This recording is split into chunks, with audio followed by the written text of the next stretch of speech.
But I've learned a lot about forgiveness today, so I'm not gonna say anything about it. Okay.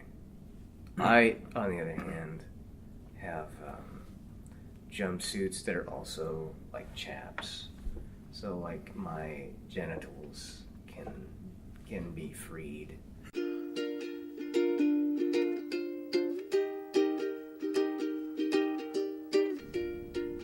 Do you want to live next to a body of water?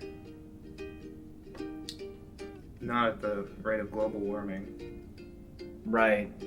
But I mean, how does water make you feel not to be in it, but like to be around it? To be around it, sure. It's nice. It's comforting. Yeah. Like the bigger it is, the more comforting, or does it become scary? I don't think it becomes scary. Not me personally. No. How many bodies of water, like if you were just to give an estimate, have you been Have I been close to? Yeah. And I don't mean like puddles, ponds, and all that counts. Right. Very few. I live in Oklahoma.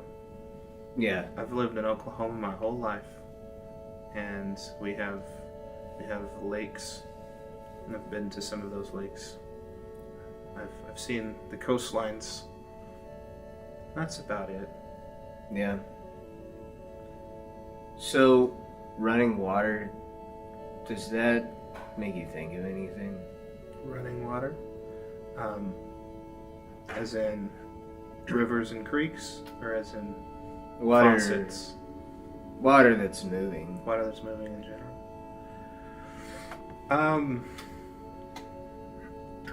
Not particularly. It makes me think about water more so than anything.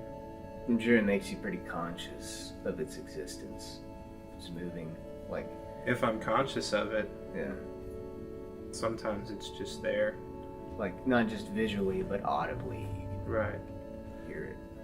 Well, sometimes I hear it and it's subconscious. Yeah. Do you think about water in your dreams? Not very often. Rarely, I would say. Can you recall a time that you dreamt about water?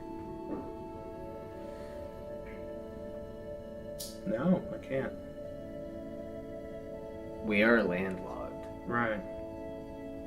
so I get it. I think that's a large part of it. It is. Yeah, I've never lived outside of Oklahoma. Yeah. But the oceans are expanding. And when you get close to them, you hear them.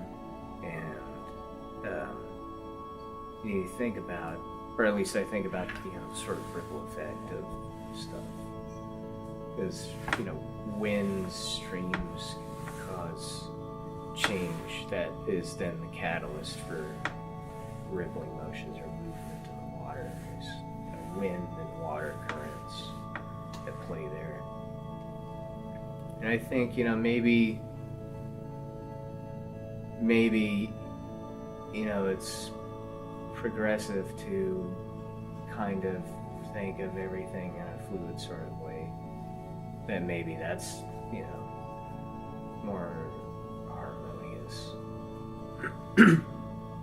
And speaking of harmony and fluidity, if you listen to like a distant piece of music, does that make you? I mean, could you compare that to maybe a body of water? Yeah, I suppose. The body of water, is kind of like a canvas of itself, and depending on the weather surrounding it, can play the water, peacefully or tumultuously. So that makes sense to me. Yeah, dissonance. I mean, dissonance doesn't always have to be, negative. There's very beautiful dissonance out there. And so I guess, that could reflect the same with water and with bodies of water. So, sure. But I like the statement that it's a canvas unto itself. That seems accurate. I think so. I mean, it's, the canvas, in painting is, your base, what everything develops upon. And I mean, water is essentially, just like air and everything else. It's something that's required for life. And so, I think that makes some sense. So it creates, maybe it neither creates nor destroys itself, but it fluctuates in such a way that it depends on its temperament, whatever it's creating on the canvas of itself. And how strong then, like if you're listening to your music, how strong is the current? I don't feel like it's very strong. I feel like a lot of my music tends to come from a place. I have some music that comes from conflict and dissonance, but I feel like even then I find a way to calm it, and so I think a lot of my music tends to be positive and tends to be more nourishing than maybe even where it comes from. It may not be. That's what the intent is. That's what I feel like I try to do. So, and quick currents aren't negative or anything like that. But I just, I don't know. It's kind of like a lazy river, like at the at Whitewater Bay. 50% urine, 50% bleach. Yeah. Mostly stagnant. Yeah. I wouldn't characterize your all music ages like are that. welcome. Well, yeah, everybody gets to drink for pee. Yeah. But I wouldn't make the comparison with your music to anything to do with Whitewater Bay. I would. Fair enough. Yeah, I would think Lazy River is probably a more accurate kind of statement for that. But I think about sometimes maybe water's very still, and maybe it does move slowly. Mm-hmm. Maybe the slower the water moves, like the more you become conscious about your heartbeat, you start thinking about your mortality and stuff. That's ambient music right there. Right. So, like if a song maybe were a structure or a body of water, either a building, or maybe a plot of land, or maybe an ocean, or maybe a tent. What song would you want to be buried in? Nice. Well, you mentioned all those different elements just now, and I was thinking about there's a structure. There's an architect and designer by the name of Maya Lin, and she created something called a wave field.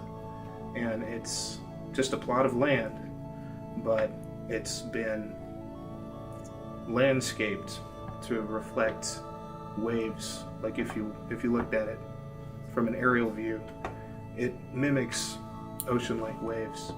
And so it's structural, and it mimics a body of water, and it's also a plot of land. So that would be a nice place to be buried, I think. Yeah. I'm not sure what song that would be. Let's see. Wave field. Something that is static, but if you fast forward it over hundreds of years, there would eventually be motion.